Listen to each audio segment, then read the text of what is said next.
Welcome everybody to update number 37. So we've got a whole host of films to look at today that I've bought in the last month or so. Some of these I've bought in between doing other updates because those updates were specific about something like a sale or box sets for instance. But yeah, we've got some from some second-hand ones from CEX that we got for quite cheap. Then we've got normal Blu-rays that were bought from like sort of HMV. Then we've got 4K films, and then we've got several films from boutique labels like Eureka, Criterion, 88 Films, and Arrow Video.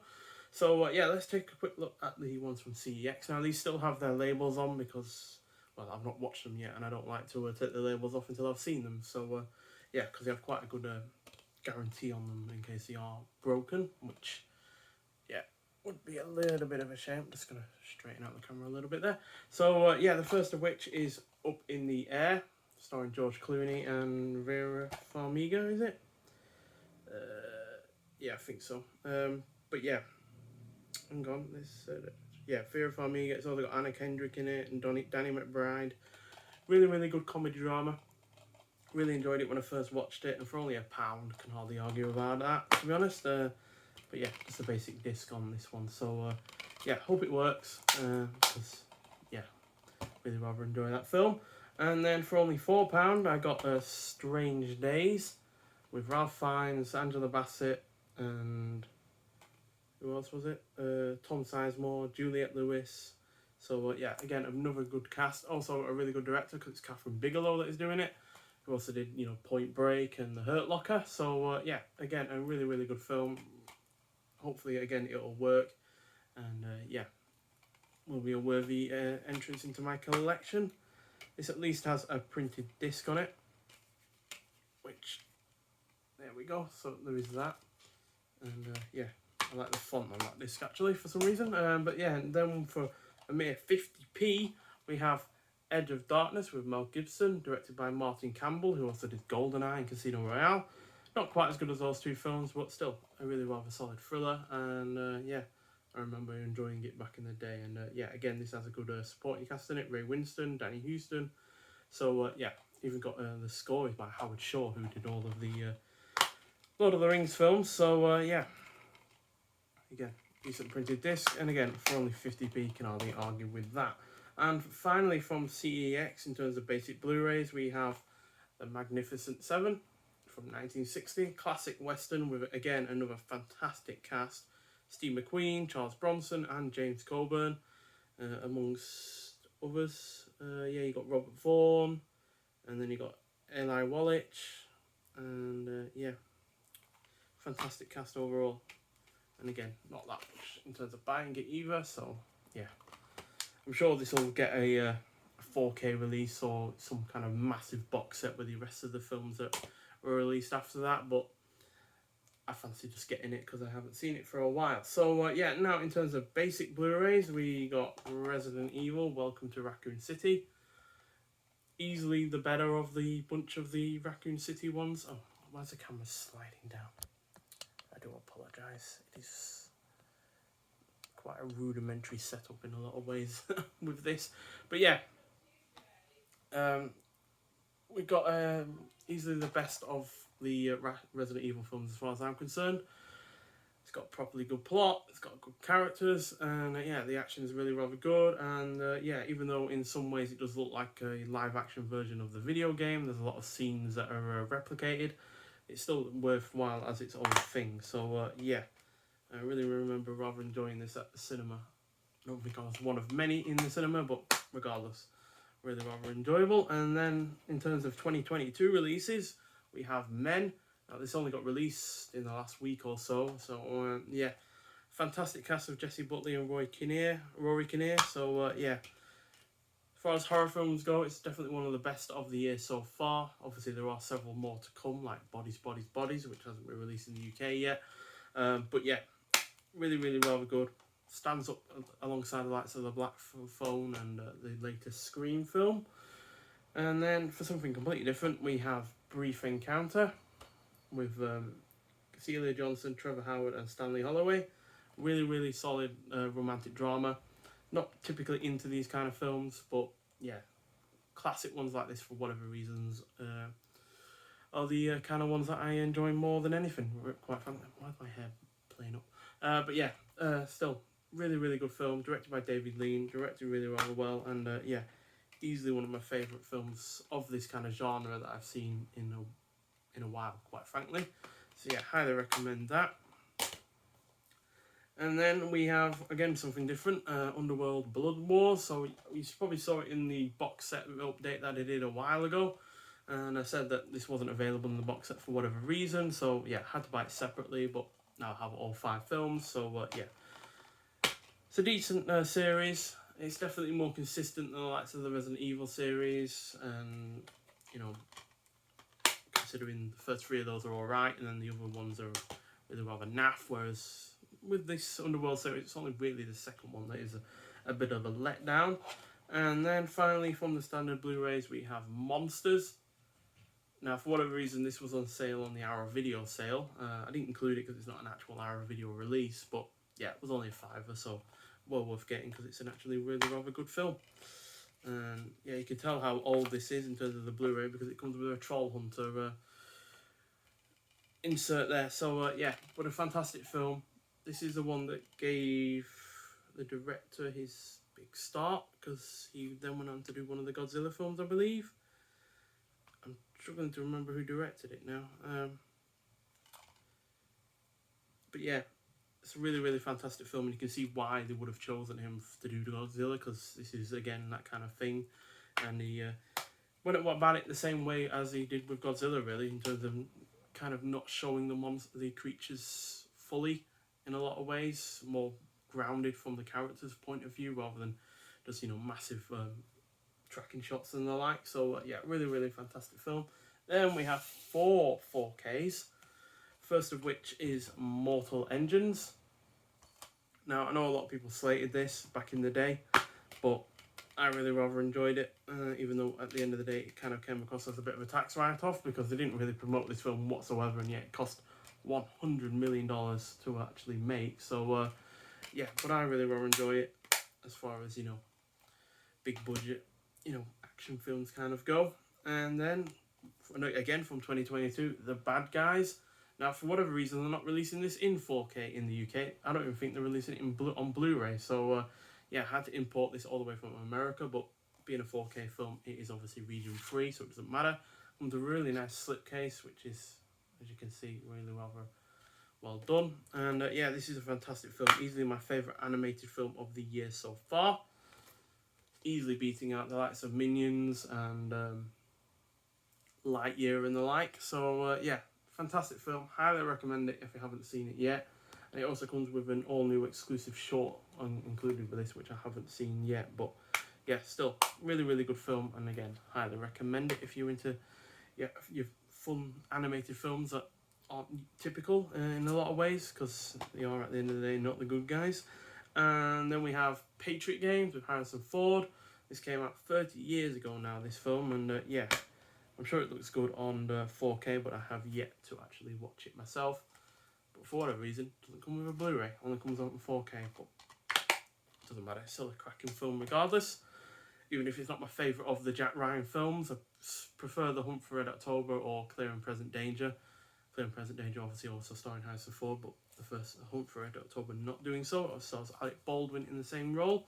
And then finally from the 4K films we have Boys in the Hood, which, yeah, as far as Hood films go, as they were somewhat typified for that time, it's easily one of the best ones going at that time. The Dead Presidents is also really rather great, as well as obviously New Jack City, which we saw in another update video prior to this.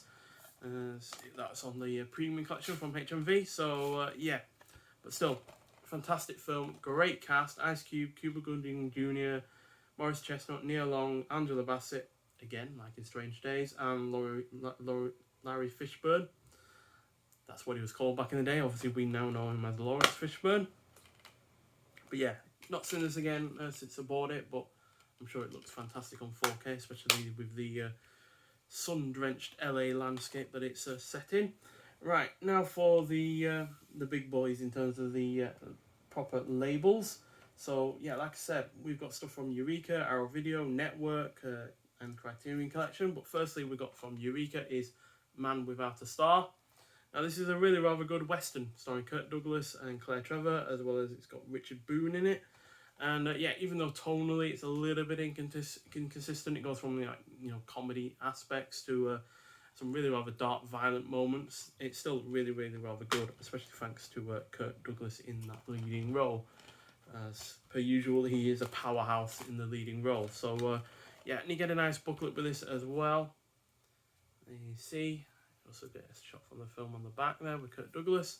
And yeah, this has the cast going through it, and then shots from the film. But you've also got The Wire and The West by Rich Johnson, which is a write-up on the film. And then we've got also Working on the Railroad, The Westerns of King Vidor, who's the director, by Richard Combs. So yeah, nice write-up there, and you've got viewing notes, and don't think it talks about the actual restoration itself on the booklet, but yeah, it's only a 1080p presentation. They're not on the 2K fancy job on this like they usually do, but still, it still looks fantastic, and yeah, highly recommend that. And then we also got something from CEX from one of these Blu-ray boutique labels, and that is Harlequin from 88 Films. Now, I'd never heard of this film before, just came across it on one of the shelves in CEX, and yeah, decided to pick it up because it's got Robert Powell and David Hemmings in, who I've seen in good films before. It also stars Broderick Crawford, who I've seen in plenty of films before. This is easily one of his latest films, because he sadly passed away only 6 years later, as this is from 1980. And yeah, it's also got music by Brian May, not that one. And yeah, it's an Australian film set in Canada, I feel. But yeah, still really, really fantastic and weird fantasy drama with some horror elements to it as well. So yeah, highly recommend it if you're into these kind of oddball, left of field Australian films like the likes of Sleeping Dogs or Smash Palace. So yeah, and you get a really nice booklet with it as well, which again I wasn't expecting, given it's a it's a second-hand buy. And yeah, you got Death and Destruction Down Under by Callum Waddle, and yeah, you've even got a what looks like a Japanese, Asian kind of like poster going for it as well, which makes it look even more fantastical than it actually is. But yeah, still cracking film, and yeah, well worth the £8 that I paid for it, which is not a lot for something that I never even saw on 88 Films website. So yeah, fantastic. And then we got a couple from Criterion, one of which is not new but still fantastic, and that is the Samurai trilogy. So yeah, you got Samurai 1, Musashi Miyamoto, and then you got Samurai 2, Duel at Ichioji Temple, and then 3, Duel at Ganryu Island. First one is a solid film, no doubt about that, a good platform for the rest of the films, but it's the second and third ones that are the best by a country mile. And yeah, this Criterion release is really, really well done. So yeah, they're across 2 discs, so you get the first one on the first disc, and then you get this. No, you get the first and second one on the first disc, and then you get the third one on the final disc. So yeah, well worth getting, especially since I think I got this for only like £25, which for 3 films is not bad at all. So yeah, and you get a booklet with it as well, going through the cast, credits. Then you got the write-up as well. Musashi Mifune by Stephen Price, which I think is the lead actor in it. And then you've got The Book of Five Rings by William Scott Wilson. And then you've got the production credits and the acknowledgements and the like as well, and about the transfer, which is, yeah, it's all remastered and the like, as you'd expect from Criterion. So yeah, fantastic trilogy of films. And then new from Criterion, in particular in terms of the UK release, and that is The Breaking Point. Now this actually came out in America in 2017, so I don't know why it's taken 5 years to get over to the UK, but still, I hope it's a good film. It's another crack at the Ernest Hemingway's To Have and To Have Not, which I've already seen the first version of, which had Humphrey Bogart and Lauren Bacall in, which I actually really rather liked. But yeah, this is apparently supposed to be even better, at least in terms of being closer to the novel it's based on. But yeah, new 2K digital restoration. But yeah, with Criterion, they seem to be a bit snobbish in some regards, because on the back here, they seem to just be taking a lot of cracks at the Bogart and Bacall version, which isn't necessary. And different versions of different source materials is always welcome, so I don't see the point in really slating that other film as far as I'm concerned. But regardless, again, you get a fold-out booklet as per usual with these. So yeah, again, you get the about the transfer. Then you got All at Sea by Stephanie Zacharek, and then more acknowledgements and production credits. So yeah, nice enough release by the looks of things, and I look forward to watching it eventually. And then from Network, we have The Ghoul, which is far from Boris Karloff's best effort, but it's still decent enough, and especially when he is on the screen, it's really rather enjoyable. Unfortunately, he's only on it for the first act, and the final act, he's not really in it for the middle bit. So yeah, that middle bit is a bit of a slog as a result. But still, solid release from Network, who've done a decent job at the restoration and the like. And again, you get a nice viewing notes booklet. You get Do Dead Men Walk, The Making of the Ghoul by Stephen Jones. And yeah, nice enough release. But if you're not into these like low-rent horror films from the 30s, this is from 1933, then you probably won't enjoy this, but yeah, still decent enough.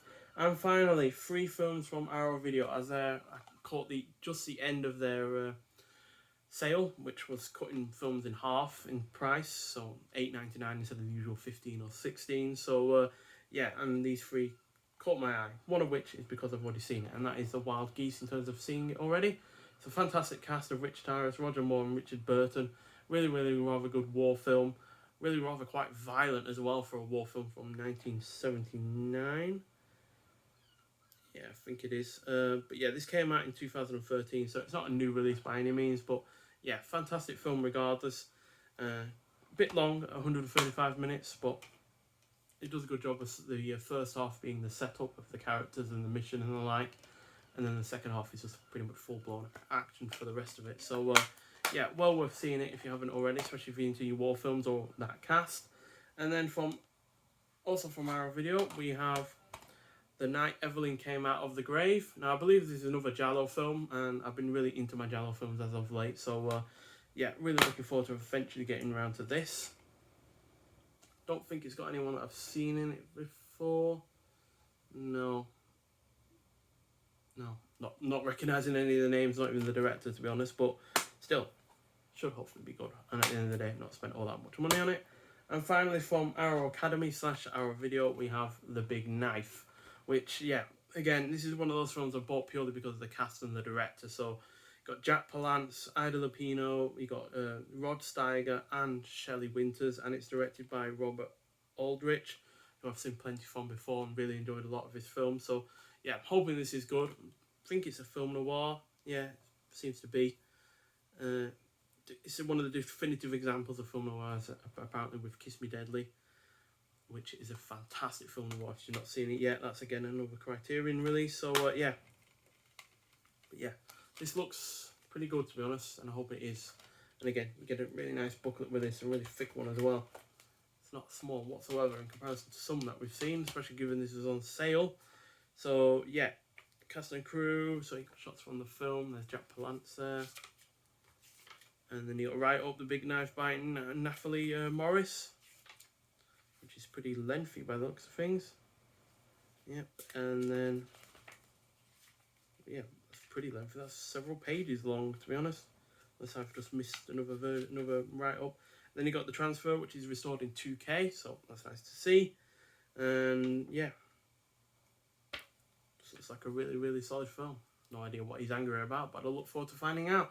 So yeah, that's a lot of films. I think that's about 19 films or so, maybe a bit more. But regardless, huge variety of nice films, plenty of films from different Blu-ray labels, and yeah, at the end of the day, I'm probably going to enjoy all of them. Obviously, some of these are blind buys, but still, I should hopefully have made the right choice in buying them. I'm rarely ever, buying films that I end up not liking. So hopefully that's the case for these. But yeah, nonetheless, thanks for watching. If you've seen any of these films, I'd like to hear your thoughts on them. But yeah, I'll see you in the next one. Bye.